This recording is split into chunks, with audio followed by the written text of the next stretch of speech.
दोस्तों, आज पूरी दुनिया या फिर कहें कि पृथ्वी पर हम इंसानों का ही राज है। हम भले ही शारीरिक रूप से सबसे ताकतवर न हो, लेकिन अपने तेज दिमाग की वजह से आज हम पूरी दुनिया और उसमें रहने वाले सभी जीवों को अपने कंट्रोल में रखते हैं। अब यूं तो हम इंसान पृथ्वी पर लाखों सालों से अपनी हुकूमत चला रहे हैं, लेकिन हम आपको बता दें कि पृथ्वी पर हमेशा से हम इंसानों का ही राज नहीं रहा है, क्योंकि हमसे पहले धरती पर विशाल आकार वाले खूंखार डायनासोर्स का राज हुआ करता था। और आज की हमारी इस वीडियो में भी हम आपको यही बताने वाले हैं कि पृथ्वी से डायनासोर्स का अंत और हम इंसानों के अस्तित्व में आने की शुरुआत आखिर कहां से हुई। तो चलिए अब बिना देर किए इस इंटरेस्टिंग वीडियो को शुरू करते हैं।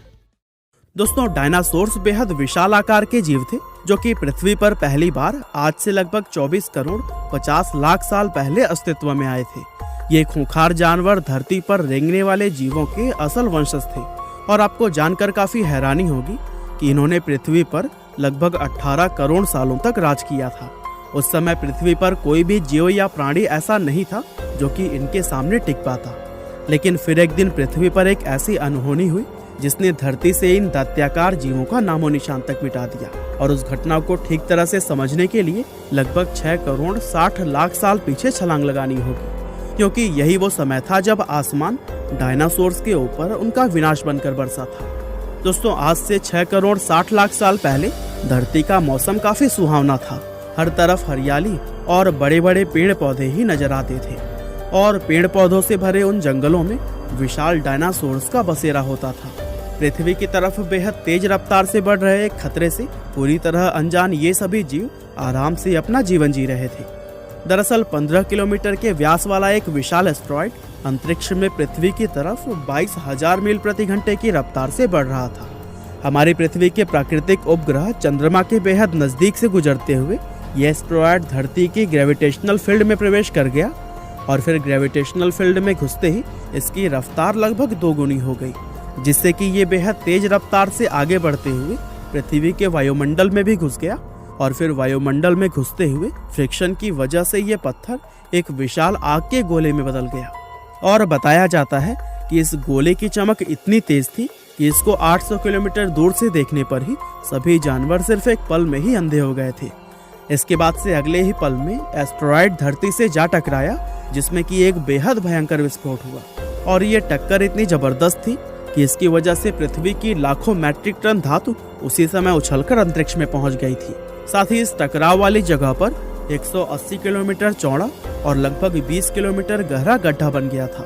और इस गड्ढे के विशाल आकार से ही यह अंदाजा लगाया जा सकता है कि ये टक्कर कितनी ज्यादा खतरनाक थी। इस टक्कर से हुए विस्फोट में रेडिएशन इतना ज्यादा हो गया था कि इसके 800 किलोमीटर के दायरे में आने वाले सभी जीव एक पल में ही जलकर राख बन गए थे। इस विस्फोट के कारण पृथ्वी का तापमान 150 डिग्री सेल्सियस तक बढ़ गया था और इसका नतीजा यह हुआ कि जो जानवर विस्फोट की जगह से काफी दूर थे वे भी गर्मी की वजह से मौत का शिकार बन गए। और फिर इस टक्कर की वजह से पृथ्वी पर बड़े बड़े भूकंप और विशाल सुनामी भी आई, जिन्होंने धरती पर बचे कुचे डायनासोर्स को भी मौत की नींद सुला दी।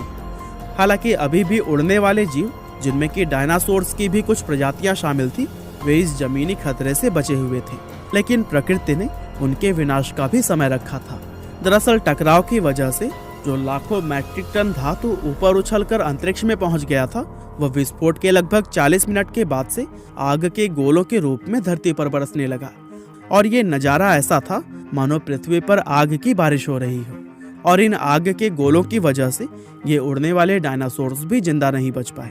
इन सब के अलावा धूल का एक बेहद विशाल तूफान अपने साथ मौत लेकर 20,000 किलोमीटर प्रति घंटे की रफ्तार से पूरी पृथ्वी पर फैल रहा था।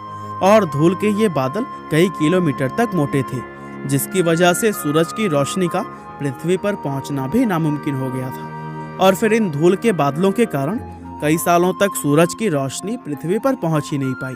और फिर इसका नतीजा यह हुआ कि धरती से पेड़ पौधे लगभग पूरी तरह से समाप्त हो गए। इस महाविनाशकारी घटना में पृथ्वी पर मौजूद जीवों की लगभग 75% से भी ज्यादा आबादी पूरी तरह से समाप्त हो गई थी। और जो गिने चुने जीव इस महाप्रलय में जिंदा बचे, उनमें चूहे के जैसे दिखने वाले ये मैमल यानी कि स्तनधारी जानवर शामिल थे। वैसे सही मायनों में अगर देखा जाए तो यही मैमल हम इंसानों के असली पूर्वज हैं, क्योंकि आगे चलकर इन्हीं मैमल्स से ही विकसित होकर हम इंसान बनने वाले थे। इन मैमल्स ने प्रलय के कारण हुई गर्मी से खुद को बचाने के लिए जमीन के नीचे रहना और अपना पेट भरने के लिए हर एक चीज को खाना शुरू कर दिया था। और फिर इस तरह से धरती से डायनासोर्स का अंत होने के साथ ही हम इंसानों के अस्तित्व में आने की शुरुआत हो गई। पृथ्वी पर समय बीतता गया और ये मैमल समय के साथ में अपने आप को विकसित करते रहे।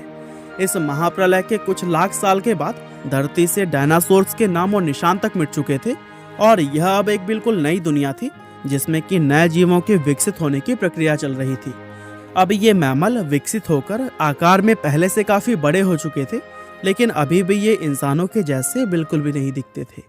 आज से करीब 4 करोड़ 70 लाख साल पहले धरती का वातावरण आज की तरह सामान्य हो चुका था।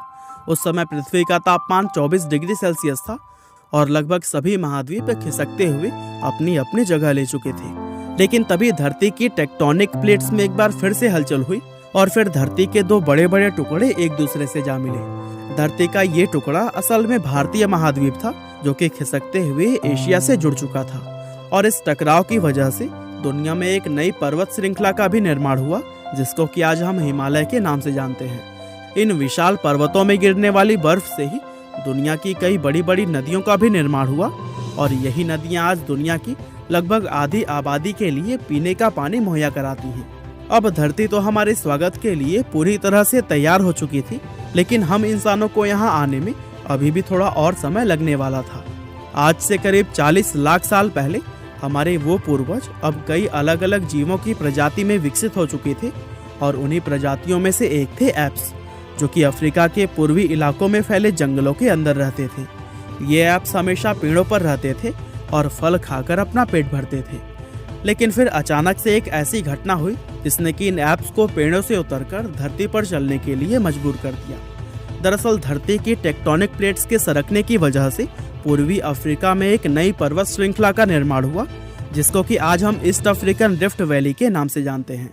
इन पर्वत श्रृंखला के बनने से इन जंगलों में मानसून का आना बंद हो गया, जिसके कारण समय बीतने के साथ धीरे धीरे यहाँ के जंगल खत्म होने लगे और जंगल खत्म होने की वजह से अब इन एप्स को खाने की समस्या होने लगी और इन समस्या का हल ढूंढने के लिए ही इन्हें पेड़ों से उतरकर धरती पर कदम रखना पड़ा। एक्सपर्ट्स बताते हैं कि हमारे जिन पूर्वजों ने धरती पर पहली बार कदम रखा था उनका नाम अर्धीपिथेकस रेमेडस था। इनके शरीर की लंबाई लगभग 4 फीट और दिमाग सिर्फ एक संतरे के जितना बड़ा होता था।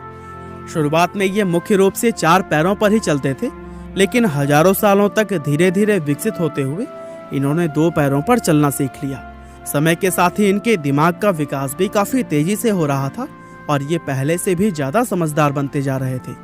इसी तरह से विकसित होते हुए इन्होंने पत्थर से हथियार बनाना शुरू किया, जिसके इस्तेमाल से शिकार करना बेहद आसान हो गया। और फिर इसके बाद से हमारे पूर्वजों ने आग की खोज की और उस पर काबू पाना सीखा। आग की खोज हमारे पूर्वजों के लिए सबसे बड़ी और सबसे महत्वपूर्ण खोज साबित हुई, क्योंकि आग उनको सर्द मौसम में गर्मी और अंधेरे में प्रकाश देती थी। इसके अलावा उन्होंने अब मांस को कच्चा खाने की बजाय आग पर भूनकर खाना शुरू कर दिया था और इसका फायदा यह हुआ कि उनके लिए अब मांस को चबाना और पचाना पहले की तुलना में काफी आसान हो गया।